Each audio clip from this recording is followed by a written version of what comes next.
मिच्छामि दुक्कडम।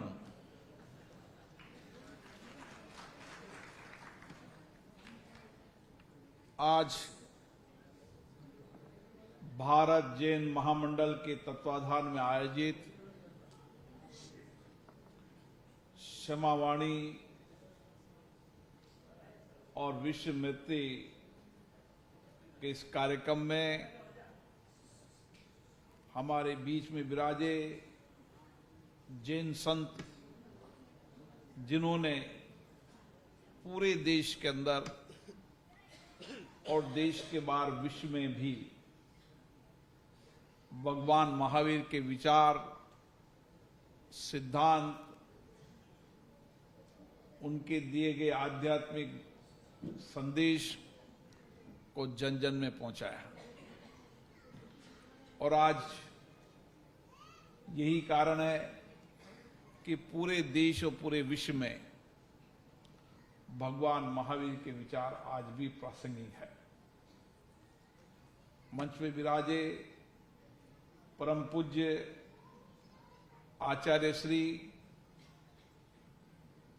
मुनि चंद्रसागर सूरी जी महाराज को, श्री नम मुनि जी महाराज, परम पूज्य प्रसन्न मुनि जी, उपस्थित आचार्यगण, मुनिगण और हमारे बीच में पधारे महाराष्ट्र सरकार के कैबिनेट मंत्री, और जो आते तो राजस्थान से हैं लेकिन जिन्होंने समाज सेवा में और जन सेवा के माध्यम से एक राजनीतिक सामाजिक जीवन में दिशा दी, श्री मंगल प्रभात लोढ़ा जी। इसके अध्यक्ष श्री डांगी जी, मंच पे विराजे सभी पदाधिकारीगण, जैन समाज के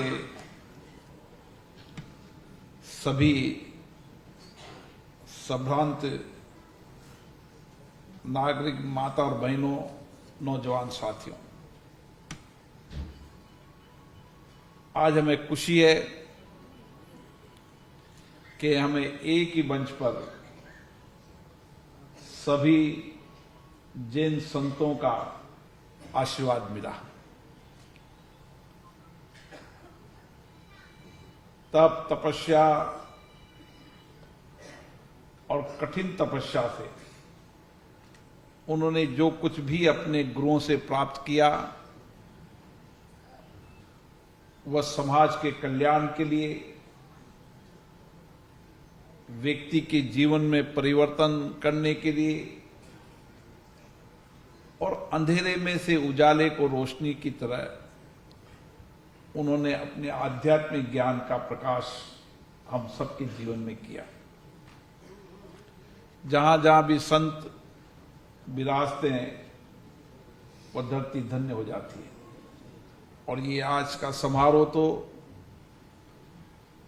जब जैन सभी संत मुनि आचार्य यहाँ विराज रहे हैं, निश्चित रूप से मुझे बहुत बड़ा सौभाग्य मिला है कि आज उनके सानिध्य का, उनका आशीर्वाद मिला, उनका आध्यात्मिक ज्ञान भी मिला और उन्होंने समाज जीवन के अंदर भगवान महावीर के दर्शन और विचारों को पहुंचाने के लिए जो पुण्य का काम किया, उनके लिए मैं कृतज्ञ हूं, नमस्तु करता हूं, नमन करता हूं। भारत जैन मंडल 125 वर्षों से लगातार इसी तरीके से आध्यात्मिक, समाज सेवा, अपनी धर्म संस्कृति के पुनित कार्य को कर रहा है। जैन समाज का राष्ट्र निर्माण और राष्ट्र सेवा में बहुत बड़ा योगदान है। इस समाज ने सामूहिक उत्थान के साथ सामाजिक कार्य, सेवा, समर्पण, उद्योग, व्यापार से इस देश को बहुत बड़ा योगदान किया है। और दुनिया के अंदर मेरा कई देशों में जाना होता है, वहां भी जैन समाज के लोग अपनी आध्यात्मिक धर्म संस्कृति के विचारों को लेकर जन जन तक भारतीय संस्कृति को संस्कृति दूत के रूप में काम करते हैं। और इसीलिए जैन धर्म ही सात्विक है। जैन धर्म सत्य का मार्ग बताने वाला है। जैन धर्म अपरिग्रह, जो कुछ भी है समाज का है। अहिंसा। आज दुनिया के अंदर जिस तरीके से अशांति हो रही है, विद्वेष बढ़ रहा है, उस समय आज भगवान महावीर के विचार आज प्रासंगिक है। शांति, सद्भावना, अहिंसा। और मुझे लगता है यही संदेश, भारत की संस्कृति का यह संदेश दुनिया में विश्व शांति के मार्ग पर लेकर जाएगा। और आज हम सबका मानना है कि वसुधैव कुटुंबकम की भावना से एक विश्व, एक परिवार, एक पृथ्वी, ये विजन भारत के प्रधानमंत्री माननीय नरेंद्र मोदी जी ने G20 में दिया था। और उन्होंने कहा कि पूरे विश्व को प्रगति करनी है तो वसुधैव कुटुंबकम की संस्कृति अपनानी है। सबका विकास, सबकी प्रगति में ही विश्व की प्रगति है।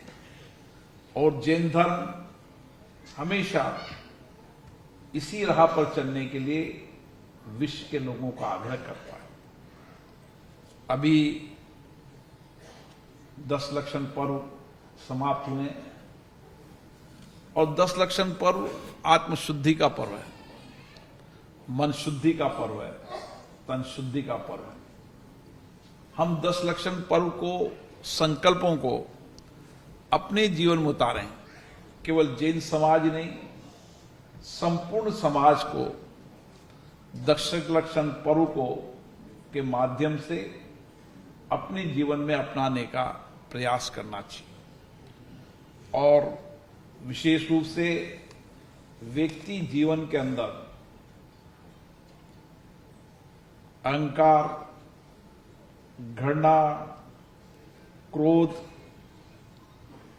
इन सब को त्यागना है तो क्षमा अपने जीवन में रखना होगा।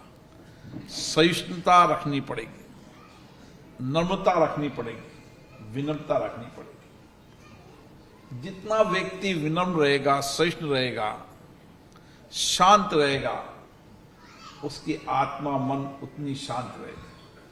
वो शांत जब भी हो सकता है जब उसके जीवन में हर कृत्य और हर कार्य संस्कृति में क्षमा हो। जो भी सामने वाले से या खुद से गलती हुई है उसको क्षमा करता जाए तो वो अपने आप ही उसकी आत्मा शुद्धि होगी, मन की शुद्धि होगी। घृणा, क्रोध, अहंकार से जीवन नहीं जिया जा सकता। जीवन जीना है, अपनी मन को, आत्मा को, शरीर को शांत और स्वस्थ रखना है तो विवेकपूर्ण तरीके से धैर्य भी रखना पड़ेगा, संयम भी रखना पड़ेगा और त्याग भी रखना पड़ेगा। और यही भगवान महावीर के विचार थे। हम अपने कार्य में भगवान महावीर के विचारों को, दर्शन को आत्मसात करें। अपने भोजन में जब हम दुनिया में जाते हैं तो हम कहते हैं जैन भोजन, तो जैन धर्म भी सात्विक तरीके से जुड़ा है। ये सात्विक पूरी दुनिया के अंदर संदेश है। और इसीलिए मैं गुरुओं ने जो संदेश दिया जिन मार्ग का, जिन मार्ग मतलब अपनी कमियों को त्यागना और जीतना, आत्मा, शरीर, मन को हम नियंत्रित करते हुए किस तरीके से अपने शरीर, मन, त्याग, समर्पण वाणी को जीत सकते हैं, ये जिन मार्ग है। मुझे आशा है कि हम सब भगवान महावीर के विचारों, सिद्धांतों को समाज के सभी तत्वों में, समाज के सभी वर्गों में पहुंचाने का प्रयास करेंगे। ये जैन संत जो लाखों करोड़ों किलोमीटर की यात्रा करते हैं, जिन्होंने अपने जीवन को तप, तपस्या, सेवा, समर्पण से अपने जीवन को समाज को दिया है, वो वही हमको आध्यात्मिक ज्ञान देते हैं, जीने की मार्ग बताते हैं। और जीने का मार्ग, अगर सात्विक मार्ग अगर जीना है तो मैं आध्यात्मिक मार्ग अपनाना पड़ेगा।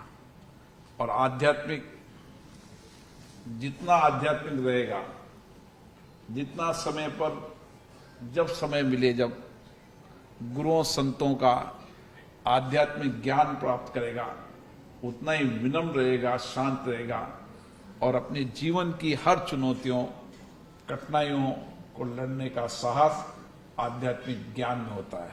मैं पुनः आज पधारे सभी संतों को प्रणाम करता हूं, विशेष रूप से उन सभी लोगों को जिनको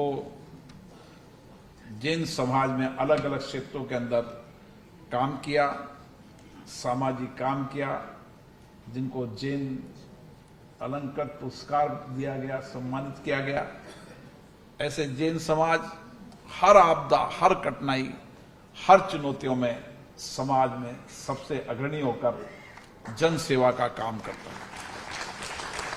मैंने तो कई बार, कई समय देखा कि कोई भी आपदा हो, कोई भी संकट हो, देश में कोई भी चुनौती हो, जैन समाज अपने संस्कार विचारों से समाज सेवा के लिए हमेशा अग्रणी भूमिका निभाते हैं। आचार्य श्री महाश्रवण जी की विदुषी शिष्या, जिनका आशीर्वाद मुझे हमेशा मिलता रहता है, साध्वी श्री मंगल प्रभा जी यहाँ विराज लिए, कोटा में भी मुझे उनका आशीर्वाद मिला था। आचार्य प्रसन्न मुनि जी का भी मुझे आशीर्वाद मिला, मुनि जी का भी मुझे आशीर्वाद कोटा में मिला था। मेरी कोशिश रहती है जब भी समय मिले जैन संतों का सानिध्य मिलता रहे, ताकि हर चुनौती और हर कठिनाइयों से लड़ने का साहस मिलता रहे। पुनः आप सबको मिच्छामी दुक्कडम, जो कुछ भी समाज जीवन के अंदर हमने जितना भी कष्ट किसी को दिया है, उसके लिए हम क्षमा चाहता हूं और मैं आशा करता हूं हमेशा अपने जीवन में क्षमा का व्रत रहना चाहिए। इसलिए महावीर भगवान ने कहा है, क्षमा वीरस्य भूषणम, क्षमा वीरों का भूषण है। और ये हमेशा जिंदगी में एक दिन ही रहना चाहिए, अपनी हर कार्य संस्कृति में हमेशा ये हमारे साथ रहे। पुनः जैन संतों को नमस्ते।